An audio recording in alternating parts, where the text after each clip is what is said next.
Hey guys, welcome to Comfy Cozy Up. So it's another hot day, guys. Yeah, my loft is hot. So I wanted to do the tag. So the mid-year freakout book tag, mid-year book freakout tag. Yeah. So this year so far, for 6 months, I read 53 books, which is a lot. And my goal is to read 80 books, but you know, I would love to get to 100, but I know that's probably not going to happen because you guys know I write November and then October as well. I prep. So usually that doesn't happen. So yeah, but for the most part, I had a good month, good 6 months. I think I read really some good books. I read a lot.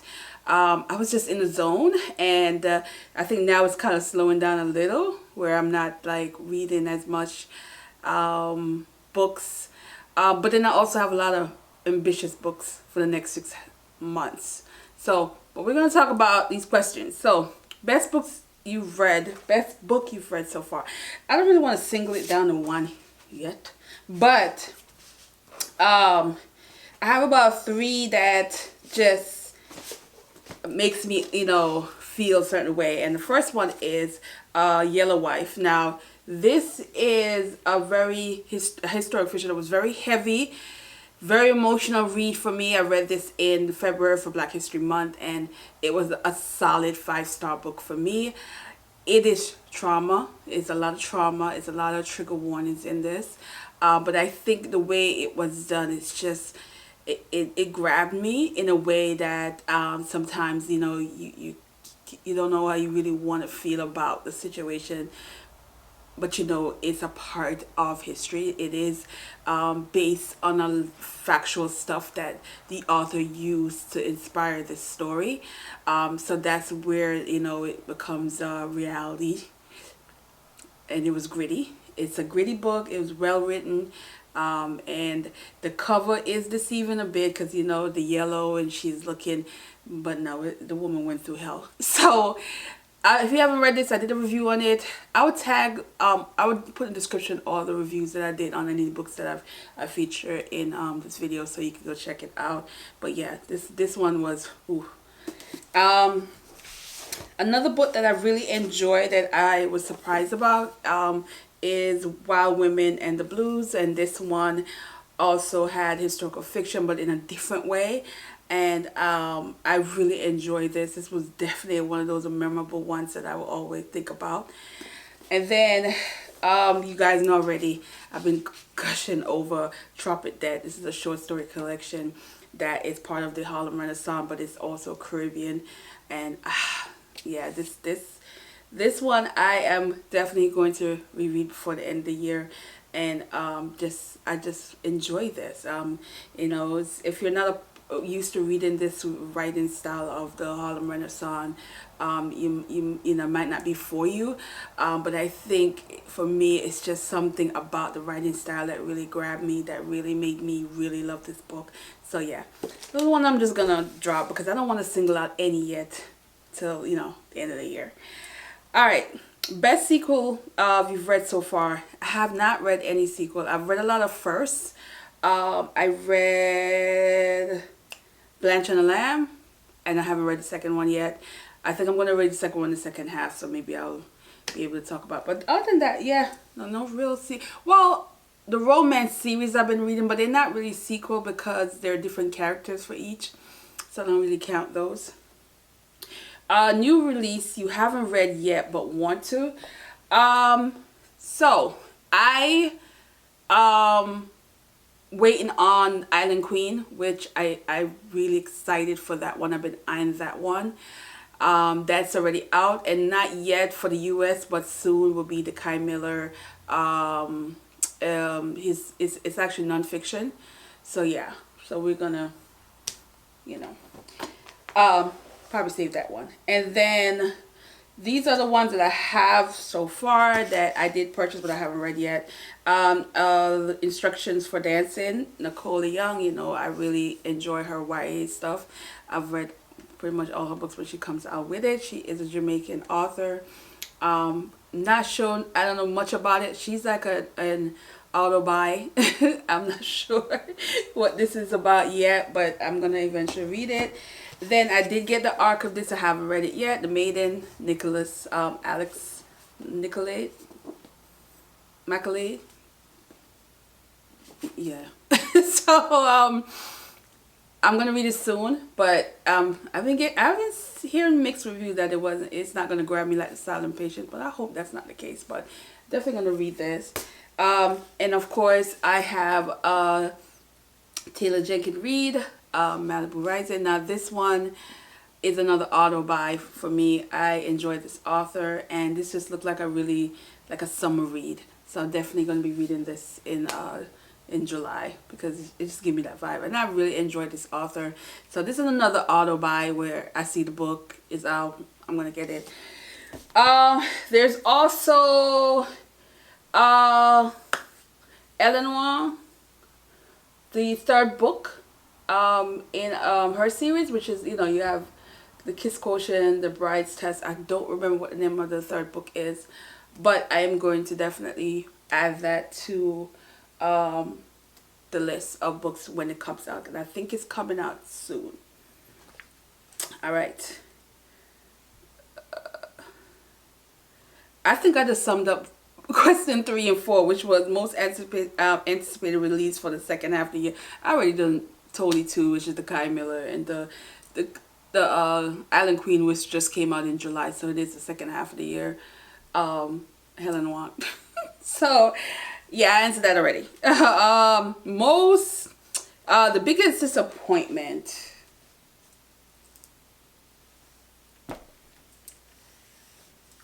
Oops, this is it. What's Mine and Yours? Naima Coster. Yeah, I didn't care for this one too much. Yeah, it just wasn't for me. It wasn't for me. I was excited about it, but it wasn't for me. Biggest surprise.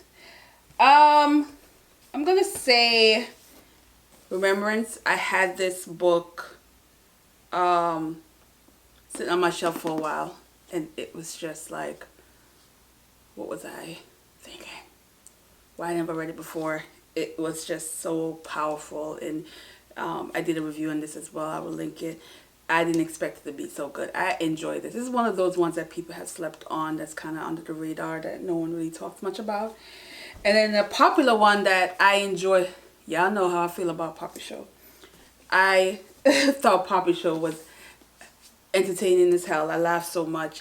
I didn't realize it was gonna give me that comedic relief that I needed. So and it depends on the reader. You might have a different experience with it. For me, it was just pure entertainment, and I enjoyed this. So that was a surprise how much I was laughing at the shenanigans with those people.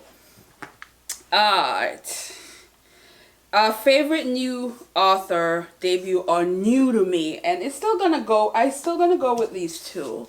As far as new to me, new authors. So I'm gonna go with these two because they just did it for me as far as that. I mean, this one was, of course, a little higher because this was a solid 5-star. I think I gave this 4 or 4.5. But yeah, but I would say these two authors. I believe she's not new. I think she has other books out there or other works, maybe a short story or something. But I think she is new. Yeah, I think she's new. So yeah. What else? Alright. Newest fictional crush. Shoo Shoo. I love Shoo. Oh God. And just so I know, I read that damn thing twice. Yeah, I love Shoo. I love Big South too. Big South is just, yeah. Big South. Yeah. Big South could get it. Yeah. And Nolan. Shit, the whole McLean brothers. except for the youngest one. The basketball one now. Newest favorite character. I don't really have a favorite character, but I mean, you could just put the questions in there. Give me Shoo Shoo. Book that made you cry. not cry, but I was like trying not to cry. I find myself at times like holding back the tears, and it would have to be these two, Remembrance and Yellow Wife. There were some moments in there I'm like, but not, you know, I didn't really cry.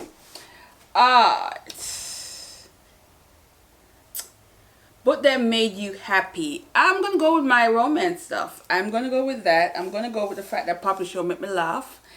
But romance stuff, you know, Alexander House, she just, that's like that's gonna be my go-to, except for I'm almost done with her entire catalog, as I've read like 18 her books. So I don't have that many books for hers left.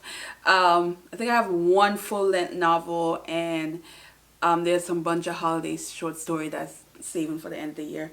So, but I just like how her books can make me laugh. It's just sweet.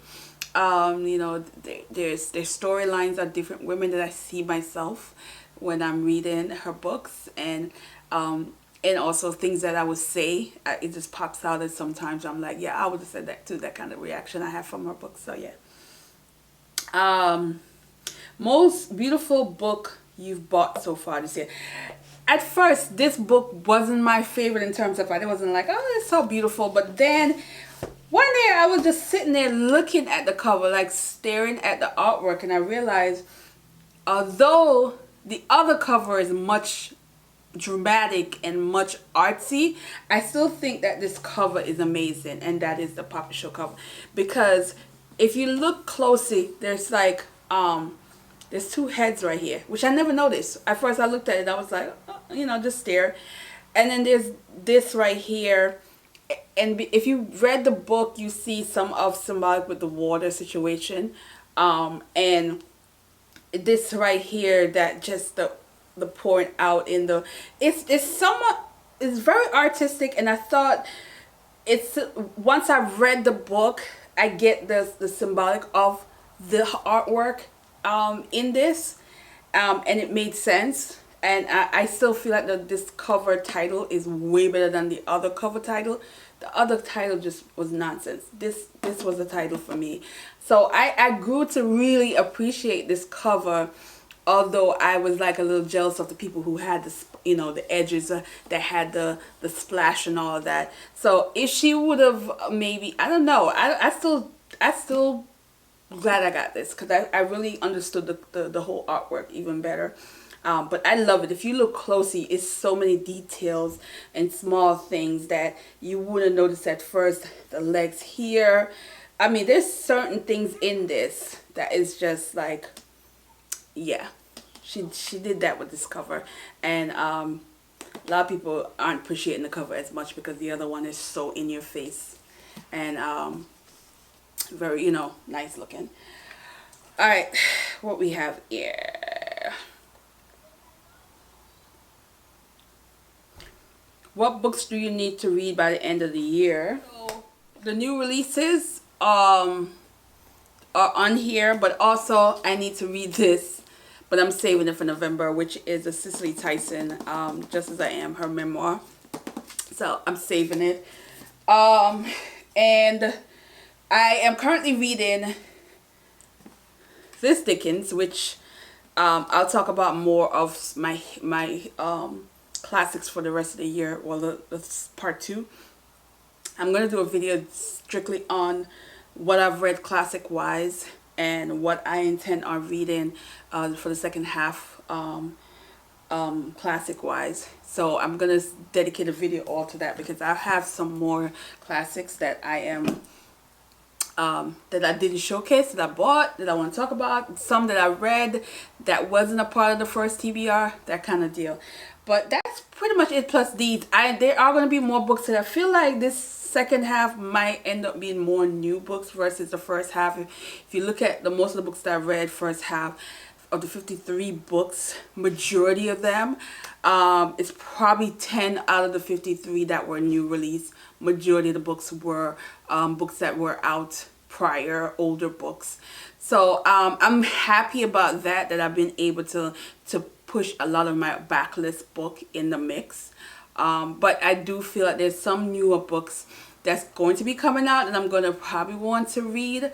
And so it might be more newer ones, but at the same time, I don't know. Because maybe it's just me, but I felt like this year the newer books were hit or miss with me. There's some that I was like yes, yes, yes, and there's some that didn't do it for me like I thought it would. And or I bought it just to buy it and it sits for a minute. So I'm one of those people that's struggling with some of the newer release. There's not a lot of them that are that I'm gonna hold about. Like, yeah, I want to pick that up. There's so many of them that I see people post so much on Instagram that does nothing for me. It doesn't even want. I have no desire. It just doesn't do anything for me. And I don't know why that is this year. I don't know, maybe my desire for some of these trendy books are just not for me this year. But we'll see the second half, because there's some that's popping up that I'm like, oh, this sounds, that my cup of tea.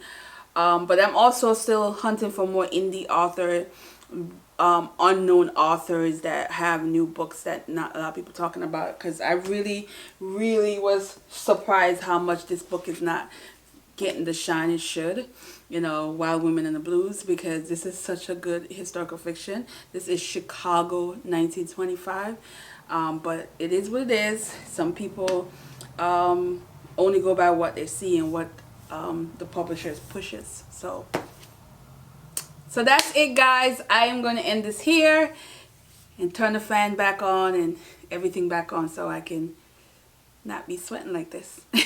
So thanks for watching, guys, and have a good day. Bye.